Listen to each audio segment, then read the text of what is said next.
خواتین و حضرات، جیسا کہ ہم نے پچھلے ایپیسوڈ میں عرض کیا تھا کہ اس ایپیسوڈ میں ہم شاہ جہان کے عہد اقتدار کا خاتمہ اور تخت نشینی کی جنگ، اس کے بیٹوں کے درمیان، اس کے بارے میں گفتگو ہوگی۔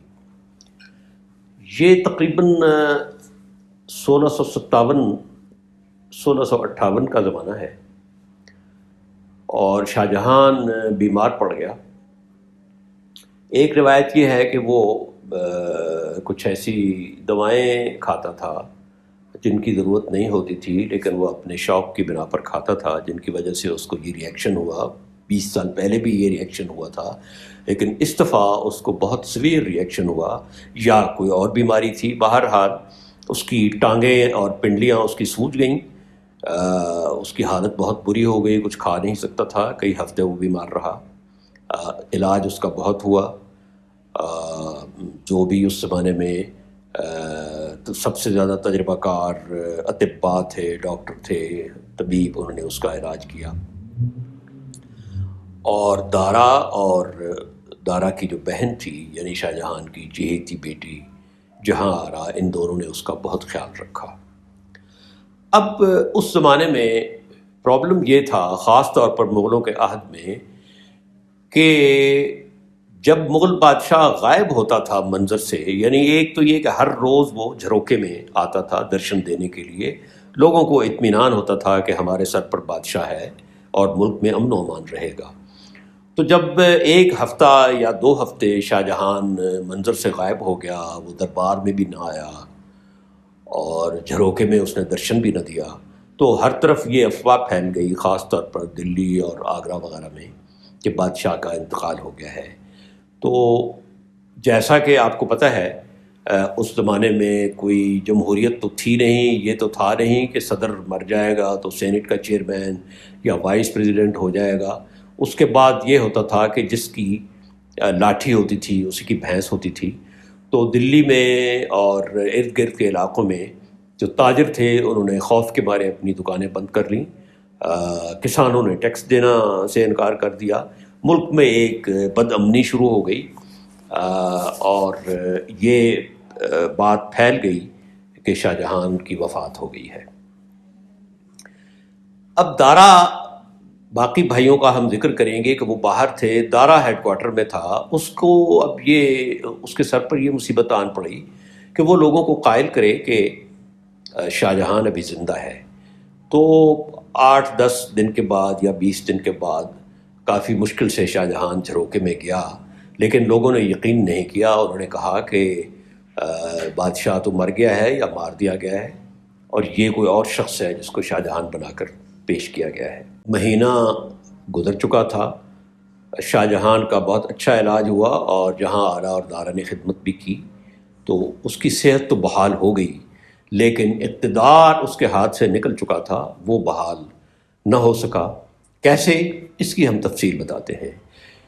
اس سے پہلے کہ ہم تخت نشینی کی جنگ کا ذکر کریں اور یہ بتائیں کہ شاہ جہان کا اقتدار بحال کبھی بھی نہیں ہو سکا، ہم شاہ جہان کے بیٹوں کا تعارف کرائے دیتے ہیں۔ سب سے بڑا بیٹا، جیسا کہ آپ کو معلوم ہے، یہ کوئی تقریباً 41 سال کا تھا، دارا شکوہ۔ بادشاہ کو یہ سب سے زیادہ عزیز تھا، اور ملتان کا یہ گورنر تھا، اس کے باوجود یہ رہتا بادشاہ کے پاس ہی تھا، ہیڈ کوارٹر میں، کیونکہ بادشاہ اس کو بہت عزیز جانتا تھا۔ دارا کی خصوصیات یہ تھیں کہ بہت پولائٹ تھا اور بہت پالش تھا، پڑھا لکھا بہت تھا، فلسفے سے دلچسپی تھی، مذہبیات سے دلچسپی تھی، الہیات سے دلچسپی تھی۔ تمام مذاہب کی آسمانی کتابیں جو ہیں، تالمود ہے جیسے تورات ہے یا انجیل ہے، یا جو رامائن یا وید جو ہندوؤں کی کتابیں ہیں، ان میں بہت دلچسپی رکھتا تھا۔ وید کا اس نے خود ترجمہ کیا فارسی میں، اور اس کے پاس ہر وقت برہمن آتے رہتے تھے، ملنگ آتے تھے، سادھو آتے تھے، فقیر آتے تھے۔ تصوف کی طرف بھی بہت مائل تھا۔ لاہور کے بزرگ تھے اس زمانے میں، میاں میر، آج کل آپ کو پتہ ہے لاہور میں میاں میر پل ہے ان کے نام پر، تو میاں میر کا بھی یہ مرید تھا، ان سے بہت عقیدت رکھتا تھا۔ ایک تو اس کی یہ خاصیت تھی۔ دوسری طرف اس میں خود پسندی بہت تھی، جس کو کہتے ہیں سیلف کنسیٹ، اور خود پسندی اتنی تھی کہ وہ تکبر کی سرحدوں کو چھو رہی تھی۔ اس کا یہ خیال تھا کہ اس جتنا عقل مند کوئی نہیں تھا اور اس جتنا بہادر کوئی نہیں تھا۔ جنگی کیریئر اس کا کوئی اتنا قابل رشک نہیں تھا۔ آپ کو یاد ہے کہ قندھار کی تیسری ناکام مہم کی قیادت دارا نے کی تھی۔ وہاں پر اس کی پرفارمنس اچھی رہی تھی، لیکن اورنگزیب کے مقابلے میں یہ یاد رکھیے کہ جنگی حوالے سے وہ اس کا شمار کہیں بھی نہیں ہوتا تھا۔ دوسرا، وہ تکبر کی وجہ سے امراء کا مذاق بہت اڑاتا تھا، یعنی اس کے پاس جو اس کے بھانڈ یا اس کے جو بفونز یا جو اس کے مزاحیہ کردار جو ہوتے تھے، لطیفہ گو مجلسی لوگ، درباری، ان کو وہ کبھی کہتا تھا امیر جملہ کے چلنے کی نقل اتاریں، اس کی بات کس طرح وہ کرتا ہے، اور امراء کا وہ نام رکھتا تھا، ان کی تضحیک کرتا تھا۔ تو اس لحاظ سے یہ بات امراء کو پسند نہیں تھی۔ اپنے دل کا جو معاملہ تھا تو وہ دارا کو پسند نہیں کرتے تھے۔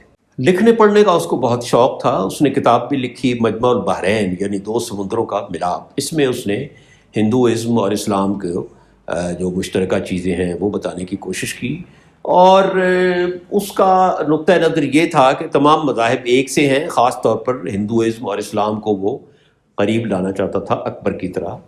لیکن اکبر اور دارا میں ایک فرق تھا، وہ یہ کہ اکبر نے یہ کام اس وقت کیا جب پوری طرح سلطنت پر اس کا قبضہ ہو چکا تھا، اور اس کے مقابلے میں سلطنت میں کوئی بھی نہیں تھا جو اس کو چیلنج کرتا۔ دارا کے جو عزائم تھے اس سلسلے میں وہ اس وقت ظاہر ہوئے جب وہ ابھی شہزادہ تھا، اور سب کو پتہ تھا کہ یہی تخت نشین ہوگا شاہ جہان کے بعد۔ چنانچہ اس کے یہ جو شوق تھے اور یہ جو اس کا ایک رجحان تھا، بینٹ آف مائنڈ تھا، یہ ان لوگوں کو بہت خطرہ لگا جو خالص مذہبی تھے، جن میں اورنگزیب سر فہرست تھا۔ دونوں بھائی ایک دوسرے کا مذاق بھی بہت اڑاتے تھے اور ایک دوسرے کو سخت ناپسند کرتے تھے۔ یہ ناپسندیدگی نفرت میں تبدیل ہو چکی تھی۔ یہ اس کو متعصب نمازی کہتا تھا، وہ اس کو صرف آزاد خیال یا روشن خیال نہیں بلکہ وہ اس کو کافر اور مرتد کہتا تھا۔ شاہ جہان کو یہ بہت عزیز تھا، اور تمام صورتحال اس بات کی طرف اشارہ کر رہی تھی کہ شاہ جہان کا جانشین وہی ہوگا۔ پہلے 50,000 گھوڑ سوار اس کے ماتحت تھے، مغل تاریخ میں اور کسی کو یہ منصب نصیب نہیں ہوا۔ اس کے بعد 60,000 منصب اس کو مل گیا، اور سالانہ اس کی جو تنخواہ تھی وہ 2 کروڑ روپیہ ہو گئی۔ اور اس کا جو سب سے بڑا بیٹا تھا سلیمان شکو، اس کو بھی بہت بڑا منصب، یعنی 6,000 منصب اس کے پاس بھی تھا۔ اس کو بادشاہ نے شاہ بلند اقبال کا بھی خطاب دیا تھا دارا کو، جو اور کسی بیٹے کو نہیں دیا تھا۔ اس کو ایک اور اعزاز بھی حاصل ہوا تھا، وہ یہ کہ بادشاہ نے اس کے لیے سونے کا ایک تخت، ایک سیٹ بھی بنائی تھی، جو بادشاہ کے تخت سے سطح میں تھوڑی سی نیچے تھی، لیکن دارا واحد شخص تھا جو بادشاہ کے دربار میں بیٹھنے کا مجاز تھا۔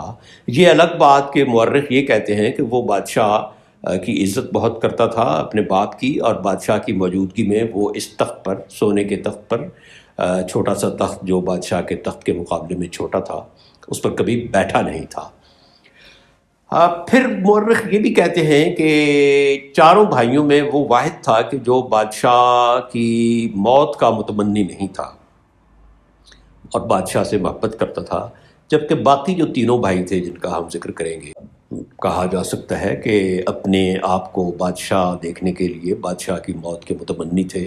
اور یہ کوئی اتنی عجیب بات نہیں ہے، سلطنتوں میں یہ ہوتا آیا ہے۔ بادشاہ کی زندگی میں بغاوتیں اس کے بیٹے کرتے ہیں، زہر دیتے ہیں، قتل کر دیتے ہیں، سازش۔ آپ نے علاء الدین خلجی اور جلال الدین خلجی کا حال پڑھا کہ علاء الدین نے جو اپنے سگا چچا اور جو اس کا سسر تھا اس کو قتل کر دیا تھا سلطنت کے لیے۔ تو اگر اورنگزیب اور اس کے دونوں بھائی یعنی شاہ جہان کے بیٹے اپنے آپ کو بادشاہ شہنشاہ دیکھنے کے لیے باپ کی وفات کے متمنی تھے، تو اس میں کوئی ایسی حیرت کی بات نہیں ہے۔ اور یہ ایک برائی جو ہے یہ صرف انہی سے متصل نہیں، یہ ہر جگہ پر تھی۔ اب باقی بھائیوں کا ذکر کرنے سے پہلے ہم جہاں آرا کا ذکر کرتے ہیں۔ دارا کے بہت قریب تھی، شاہ جہان کے تو قریب تھی ہی، اور اس کا ذکر آپ سن ہی چکے ہیں پہلے ایپیسوڈ میں، اس سے پچھلے میں۔ اس کے ساتھ حادثہ بھی ہوا تھا، وہ جل بھی گئی تھی۔ یہ بھی تصوف کی طرف مائل تھی، اس کو بھی صوفیات سے، شاعری سے، لکھنے پڑھنے سے دلچسپی تھی۔ یہ دارا کی ہم نوا تھی اس لحاظ سے کہ باقی بھائیوں کے مقابلے میں اس کی یہ کوشش تھی، اور سازشوں میں یہ بھی شریک تھی۔ سازشوں کے بجائے اگر ہم یہ کہیں کہ کوششوں میں شریک تھی کہ دارا تخت نشین بنے، اس میں یہ اس کی ہم نوا تھی۔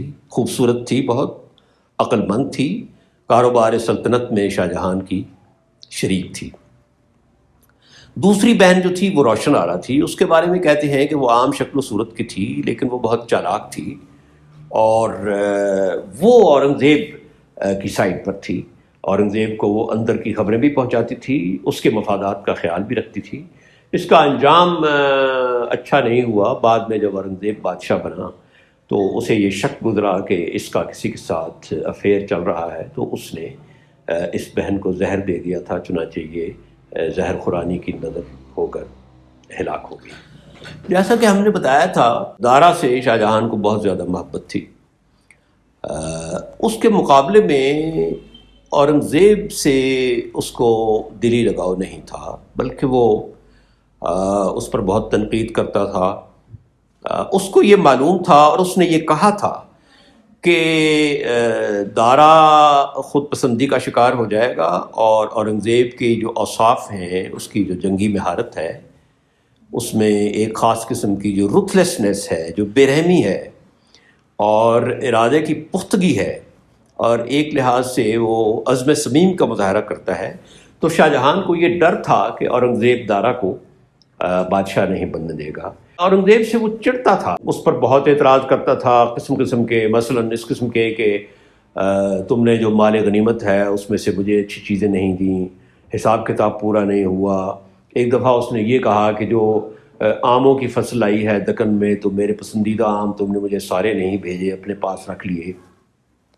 تو وہ جسے کہتے ہیں نا پن پرکس، جس طرح ایک ساس بہو کو ٹوکتی رہتی ہے، اسی طرح اورنگزیب کو بادشاہ جو تھا، ظاہر ہے بیٹے تو اس کے سب تھے، لیکن اس وجہ سے بھی کہ دارا اور اورنگزیب کی آپس میں مخاصمت تھی، دشمنی تھی، باہمی نفرت تھی، وہ اورنگزیب کو پسند نہیں کرتا تھا۔ اور اورنگزیب کو معلوم تھا والد صاحب جو ہیں، بادشاہ سلامت جو ہیں، وہ ایک تو مجھے ویسے بھی نہیں پسند کرتے، اور دوسرا دارا کے مقابلے میں میری کوئی حیثیت نہیں ہے۔ یہاں پر ہم یہ ایپیسوڈ ختم کرتے ہیں۔ ان کے شاہ جہان کے بیٹوں کا، دارا کے بھائیوں کا تعارف ہم اگلے ایپیسوڈ میں جاری رکھیں۔